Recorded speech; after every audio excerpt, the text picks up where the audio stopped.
एक बार की बात है, एक गांव से एक एक करके कई बुजुर्ग गायब हुए जा रहे थे। सभी लोग परेशान थे कि गांव के बुजुर्ग कहाँ जा रहे हैं। एक दिन गांव में कोहराम मच जाता है जब एक बुजुर्ग का आधा खाया हुआ शरीर पास के खेतों में मिलता है। सब लोग हैरान परेशान हो जाते हैं। भाई बंटी, तुमने सुना?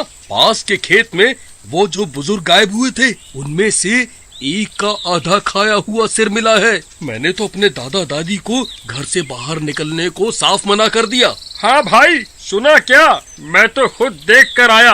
बहुत बुरी हालत की हुई थी। समझ नहीं आ रहा ऐसा कैसे हुआ। और बाकी जो बुजुर्ग गायब हैं गांव के, वो कहाँ हैं? कई लोगों का बुरा हाल है। मैंने भी अपनी नानी को चौकन्ना रहने को कह दिया। एक दिन राजू के दादा को बैंक किसी काम से जाना होता है। बेटा राजू, मुझे बैंक जाना है, क्या तुम मुझे वहाँ छोड़ दोगे? दादाजी, मुझे तो नौकरी पर निकलना है। मैं पहले ही लेट हो चुका हूँ। आप संभल कर जाना और ऑटो रिक्शा ले लेना। गांव के बुजुर्ग गायब हो रहे हैं, अपना ख्याल रखना। कोई दिक्कत हो तो मुझे फोन कर देना। ठीक है बेटा। फिर राजू के दादा घर से निकल जाते हैं बैंक जाने के लिए। राजू सही कहता है, मुझे संभल कर जाना होगा और चौकन्ना रहना होगा, कहीं मैं भी रामलाल की तरह गायब ना हो जाऊं। फिर उसके दादा ऑटो ढूंढने लगते हैं। थोड़ी देर में उन्हें एक ऑटो रिक्शा दिखता है। वो उसे हाथ देते हैं और वो रुक जाता है। जी बाबा जी, कहाँ जाना है आपको, बताइए। इस ऑटो वाले के चेहरे पर एक अजीब सी मुस्कुराहट होती है और उसकी आंखें हल्की लाल होती है। बेटा, बस बैंक तक जाना है, जाओगे? हाँ जी, बैठिए। फिर दादाजी उस ऑटो में बैठ जाते हैं। आज मेरे शिकार में एक बुढ़ा और बढ़ गया। अब आएगा मजा। अरे बाबा जी, मुझे ना अपने घर से कुछ जरूरी सामान उठाना है। पर तुम्हारा घर है कहाँ? मुझे देरी ना हो जाए। अरे नहीं बाबा, बस रास्ते में ही पड़ता है मेरा घर। अभी ले लूंगा तो ठीक है, वरना पता नहीं कब चक्कर लगे घर का। ठीक है बेटा, ले लो फिर तो। ऑटो वाला अपना ऑटो एक सुनसान जगह की ओर ले जाने लगता है। अरे बेटा, ये कैसी जगह है? कितना सुनसान इलाका है। तुम यहाँ रहते हो? हाँ बुढ़ाऊ, यही है मेरा घर। यहाँ तेरी चीख पुकार सुनने वाला कोई नहीं होगा। नहीं नहीं, मुझे छोड़ दो।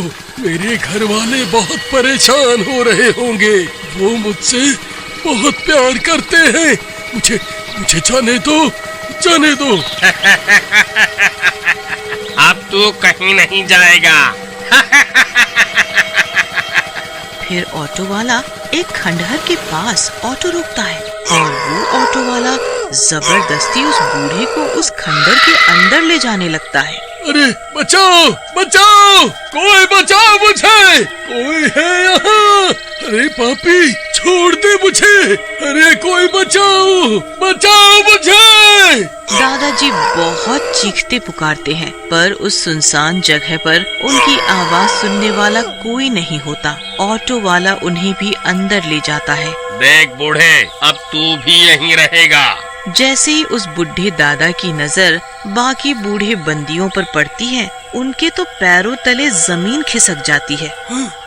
अरे पापी दोस्त, तूने इन मासूम लोगों को यहाँ बंदी बनाया हुआ है और इनके घर वाले कितना परेशान हो रहे हैं। तो वो तू है जो गांव के बूढ़े लोगों को गायब कर रहा है। तभी रात हो जाती है और एकाएक वो ऑटो वाला अपने असली रूप में आ जाता है। आखिर मेरा समय आ ही गया। मेरे शिकारी दिमाग से कोई नहीं बच सकेगा। हाँ बुढ़ाऊ, मैं ही हूँ जो पूरे गांव के बूढ़ों को गायब कर रहा हूँ इतने समय से। यहाँ मैं तेरा भोजन करूँगा। उधर राजू रात को नौकरी से वापस आता है। अरे दादाजी कहाँ हो? क्या कहा बैंक वालों ने? दादाजी, अरे ओ दादाजी। राजू की आवाज सुन के उसकी माँ पानी लेके आती है। अरे बेटा, आ गया तू, ये पानी पी ले। दादाजी कहाँ हैं माँ? कब से आवाज लगा रहा हूँ। अरे बेटा, वो अभी तक आए ही नहीं है बैंक से। मुझे लगा तू भी उनके साथ गया होगा। अरे माँ, मैं तो नौकरी पर था। हे भगवान, मेरी ही मत मारी गई थी जो उन्हें अकेले बैंक भेज दिया। अब क्या करूँ? इधर आधी रात को भूतों की टोली उस खंडर में आती है। अंधेरा कायम रहे दोस्तों, अंधेरा कायम रहे। कहो आज किसका नंबर है? अरे नंबर किसी का भी हो, हमें तो पार्टी करने से मतलब है। क्यों दोस्तों?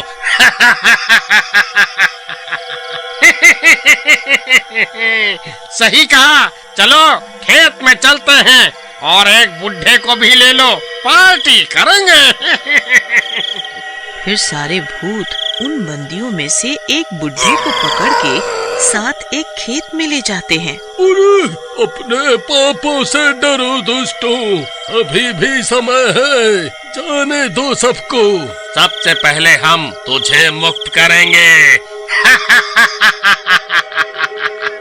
और सारे भूत मिलके उस बुढ़े पर हमला करते हैं और चांदनी रात के आगोश में उसकी चीख पुकार कोई नहीं सुन पाता। फिर सारे भूत उसके मांस को खाने लगते हैं और अपनी पार्टी करते हैं। इधर राजू हैरान परेशान सुबह होने का इंतजार देख रहा होता है। फिर अगली सुबह, चलो आज खेत पे पानी दे देता हूँ, फसल अच्छी आएगी। हरिया खेत पहुँचता है, पर वहाँ की मिट्टी को खून से भरी देख उसकी आंखें फटी की फटी रह जाती हैं। अरे ये देखो, एक और लाश। अरे आओ जल्दी सब, एक और बूढ़ा शरीर का मांस खाया हुआ पड़ा है। हरिया की आवाज सुन के सब दौड़े आते हैं। राजू भी वहाँ पहुँचता है। हे भगवान, मेरे दादाजी की रक्षा करना, कहीं ये मेरे दादाजी ना हो। गांव वाले की हालत खराब हो जाती है। अरे ये कोहराम तो बढ़ता ही जा रहा है, आज एक और आधा खाया शरीर मिला है। जल्दी पता करना पड़ेगा कौन है इन सब के पीछे, वरना एक एक करके सारे बुजुर्ग की जान खतरे में होगी। राजू को अब चैन नहीं पड़ता। वो गांव वालों के साथ मिलके एक योजना बनाता है। राजू एक बूढ़े के भेष में उसी बैंक के रास्ते पर चल पड़ता है। रास्ते में से उसे वही ऑटो वाला मिलता है।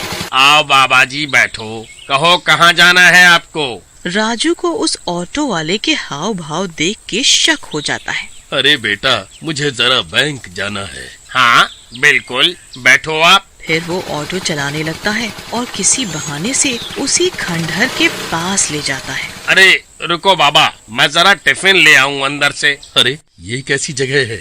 ये तो भूतिया खंडहर लगता है। कुछ तो राज है इस खंडहर का। अरे मैं भी तुम्हारे साथ चलता हूँ, गला सूख रहा है, जरा पानी पिला देना मुझे भी। अरे शिकार तो खुद ही आ रहा है। फिर दोनों अंदर जाते हैं। मौका देखते ही ऑटो वाला भूतिया रूप में आ जाता है। ए बुड्ढे, तू तो खुद ही आ गया मेरा शिकार बनने। अब मैं तुझे भी बंदी बनाऊंगा। राजू वहाँ सारे बुढ़े लोगों को देखता है तो मन भर आता है उसका। अरे दादाजी, आप यहाँ हैं? ए दुष्ट पापी भूत, ये सब करके अच्छा नहीं किया तूने। राजू अपने असली भेष में आता है। अच्छा, धोखा, बूढ़े के भेष में जवान, आज तू नहीं बचेगा।